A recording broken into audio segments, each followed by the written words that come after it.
Hello दोस्तों, नमस्कार। स्वागत है आप सभी का प्रयागराज पीसीएस में।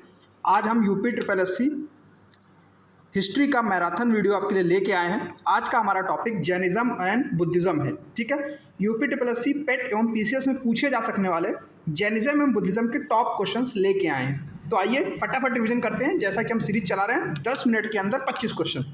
तो आज जैनिज्म सबसे पहले शुरू करते हैं, टॉप 10 MCQs। ठीक है, महावीर स्वामी का जन्म कहाँ हुआ था? तो महावीर स्वामी जैन धर्म के महान तीर्थंकर हैं। इनका जन्म कुंडग्राम में हुआ था। ठीक है, आपको याद रखना है, महावीर का जन्म कुंडग्राम में हुआ था। ठीक है, अगला क्वेश्चन देखते हैं। जैन धर्म में कुल कितने तीर्थंकर हुए हैं? तो जैन धर्म में टोटल 24 तीर्थंकर हुए हैं। 24वें तीर्थंकर कौन थे? महावीर थे। ठीक है, बाकी जैसी इनके बारे में डिटेल आता रहेगा आपको बताता रहूँगा, लेकिन आप यहाँ पे याद रख सकते हैं कि महावीर को जो दिखाने का प्रतीक यूज़ करते हैं वो सिंह को यूज़ करते हैं। ठीक है, सिंह मतलब लॉयन। कहीं कहीं लॉयन जहाँ बना होता है उसका मतलब आपको क्या समझना होता है महावीर जैन के बारे में। ठीक है, प्रथम तीर्थंकर किसे माना जाता है महावीर का? तो ऋषभ देव को प्रथम तीर्थंकर माना जाता है। इनका जिक्र आपको ऋग्वेद के अंदर भी मिलता है। ठीक है, ऋषभ देव का साइन क्या है? तो इनका साइन है वृषभ। ठीक है, जिसे बैल भी कहते हैं। ठीक, आइए आगे चलते हैं। महावीर को कैवल्य की प्राप्ति कहाँ हुई थी?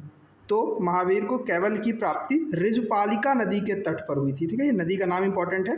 ऋजुपालिका नदी के तट पे महावीर को ज्ञान की प्राप्ति हुई थी। उसके बाद महावीर को क्या कहा जाने लगा था? जिन।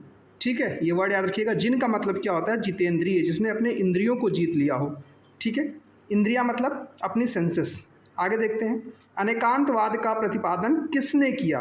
तो अनेकांतवाद, ठीक है, मल्टीपल ट्रूथ का कॉन्सेप्ट दिया था महावीर ने। ठीक है, ये जैन धर्म से संबंधित है। इसका मतलब क्या होता है कि जैसे कि एक चीज़ के कई, जैसे होता ना कि कहते हैं कि कई तरह की बातें सच, जैसे आपने वो वाला एग्जाम्पल सुना होगा कि एक 7 लोग थे। ठीक है, जो उनकी आँख पर पट्टी बांधी गई और एक हाथी के सामने खड़ा कर दिया गया उनको। ठीक है, और उनसे कहा गया कि हाथी के डिफरेंट डिफरेंट पार्ट को छू के उनको छुआया गया और उनको पूछा गया कि ये क्या चीज़ है आपके सामने। तो जिसने सूंड को छुआ उसने स्नेक बताया। ठीक है, अब उसको जो परसीव हुआ उसने बताया, तो वो गलत नहीं है। जिसने उसकी हाथी की पीठ को छुआ उसने एक वॉल बताई, दीवार बताया, उसके हिसाब से भी वो सही था क्योंकि उसको वो लगा। ठीक है, ऐसे ऐसे चीज़ें लोगों ने बताई, तो इसे बोलते हैं अनेकांतवाद का सिद्धांत। ठीक है, जिसमें मल्टीपल थ्योरीज साइमल्टेनियसली सही हो सकती है। तो किसने दिया था? महावीर ने दिया था, जैनिज्म से संबंधित है। अहिंसा का उपदेश सबसे पहले किसने दिया था? तो पार्श्वनाथ, जो कि 23वें तीर्थंकर हैं। कहा जाता है कि अहिंसा का उपदेश सबसे पहले जैन धर्म में पार्श्वनाथ ने दिया था। आगे चलते हैं। आगम धर्म ग्रंथ जो है ये जैनिज्म का पवित्र ग्रंथ है। ठीक है, किसका है? जैन का। किस भाषा में लिखी हुई है? तो ये प्राकृत लैंग्वेज में आपको मिलती है। ठीक है, ये बहुत ही इंपॉर्टेंट है, क्वेश्चन को याद रखना है आपको। आगे चलते हैं। महावीर के पिता का क्या नाम था? बहुत बेसिक क्वेश्चन। महावीर के पिता का नाम सिद्धार्थ था। ठीक है, आगे चलते हैं। दिगंबर मुनि किस रूप में रहते थे? तो दिगंबर मुनि जो कि जैन के प्रमुख गुरु हैं, वो पीले वस्त्र धारण, सफ़ेद वस्त्र धारण करते थे, या नग्न रहते थे, या काले वस्त्र धारण करते थे। तो वो नग्नावस्था में, जैन के अधिकतर जो महान ऋषियों हैं वो आपको नग्न अवस्था में मिलते हैं। ठीक है, तो नाम यहाँ पे दिगंबर मुनि मान लीजिए, ना भी याद रहे, बट आपको बेसिक कॉन्सेप्ट याद रखना है कि जैन अधिकतर नग्न अवस्था में रहते हैं। तो यहाँ से आप आंसर सही कर सकते थे। अगला चलते हैं, जैन धर्म का अंतिम तीर्थंकर कौन है? तो महावीर ही अंतिम यानी 24वें तीर्थंकर माने जाते हैं। ठीक है, तो ये था जैन धर्म के बेसिक क्वेश्चंस जो 10 पेट के लिए सबसे ज़्यादा इंपॉर्टेंट है। ऐसे ही अब बुद्धिज़्म को देख लेते हैं। टॉप MCQs बुद्धिज़्म के। बुद्ध का जन्म कहाँ हुआ था? तो लुम्बिनी में हुआ था बुद्ध का जन्म। ये नाम आपको याद रखना है, बुद्ध का जन्म लुम्बिनी में हुआ था।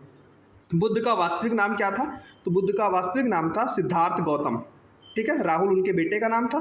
ठीक है, अश्वघोष राजा का नाम और कनिष्क भी राजा का नाम, इनसे संबंधित नहीं है। बुद्ध को ज्ञान की प्राप्ति कहाँ हुई थी? बोधगया में। ठीक है, बोधगया के अंदर। ठीक है, बोधगया के अंदर कहते हैं बोधि वृक्ष के नीचे इनको ज्ञान की प्राप्ति हुई थी। ठीक है, अब आप कमेंट सेक्शन में हमको बताइए कि कौन सी नदी थी जिस नदी के तट पे बुद्ध को ज्ञान की प्राप्ति हुई थी। ठीक है, ऋजुपालिका नदी के किनारे तो महावीर को ज्ञान प्राप्त हुआ था।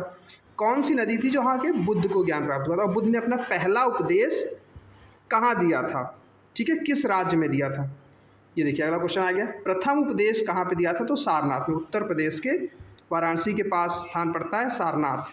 ठीक है, बुद्ध की मृत्यु अर्थात महापरिनिर्वाण की प्राप्ति कहाँ पे हुई थी? तो कुशीनारा, ठीक है, जिसे आज की डेट में हम कुशीनगर कहते हैं, पुराना नाम था कुशीनारा, ठीक है। मल्लों की राजधानी थी ये, मल्ल जो महाजनपद था उनकी राजधानी थी, वहाँ पे ये उनको हुआ था।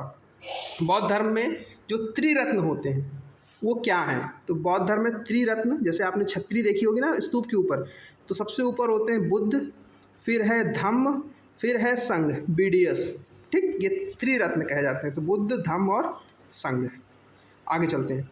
बौद्ध धर्म का सबसे पवित्र ग्रंथ क्या माना जाता है? मतलब जो ग्रंथ है उनके, मतलब अगर आपको याद हो, विनय पिटक, ठीक है, अभिधम्म पिटक और सूत्र पिटक, ये पिटक हैं। तो ये जो इनके भाषा है इनके पवित्र ग्रंथों की, वो क्या है? तो बौद्ध ने अधिकतर अपनी जो शिक्षाएं हैं वो पाली लैंग्वेज में दी हैं, ठीक है, ये ध्यान रखना है। चौथी बौद्ध संस्कृति किसके शासनकाल में हुई? तो कनिष्क के शासनकाल में हुई है। और कहाँ पे हुई है? कश्मीर के अंदर, ठीक है, कश्मीर के कुंडल वन क्षेत्र में। ये सभी आपको याद रखना है। अगला क्वेश्चन है मध्यम मार्ग, ठीक है, मिडिल पाथ का कॉन्सेप्ट किसने दिया था? तो ये बुद्धिज़्म से रिलेटेड है और बुद्ध ने दिया था, ठीक है, मध्यम मार्ग का। आगे देखते हैं आखिरी क्वेश्चन बुद्ध का। अशोक ने बौद्ध धर्म का प्रचार कहाँ तक फॉलो? ऑप्शन के हिसाब से देखें तो श्रीलंका, नेपाल, चीन, म्यांमार।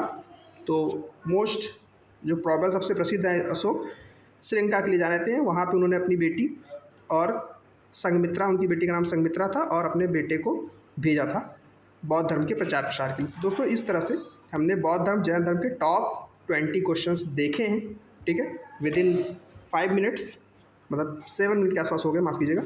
तो ये लगभग 20 क्वेश्चन है, इनको आप एक बार देख जाइए। पेट में इनसे क्वेश्चन आने की संभावना सबसे ज़्यादा है, तो आपके मैक्सिमम क्वेश्चन सही हो जाएंगे। तो दोस्तों इस वीडियो में इतना ही। अभी आपको इकोनॉमिक्स की वीडियो मिल जाएगी, उसके अलावा करंट अफेयर और ज्योग्राफी इन्वायरमेंट की कंबाइंड वीडियो मिल जाएगी, ठीक है। तो दोस्तों वीडियो को कंप्लीट कीजिए, चैनल को सब्सक्राइब कीजिए। Have a nice day, thank you.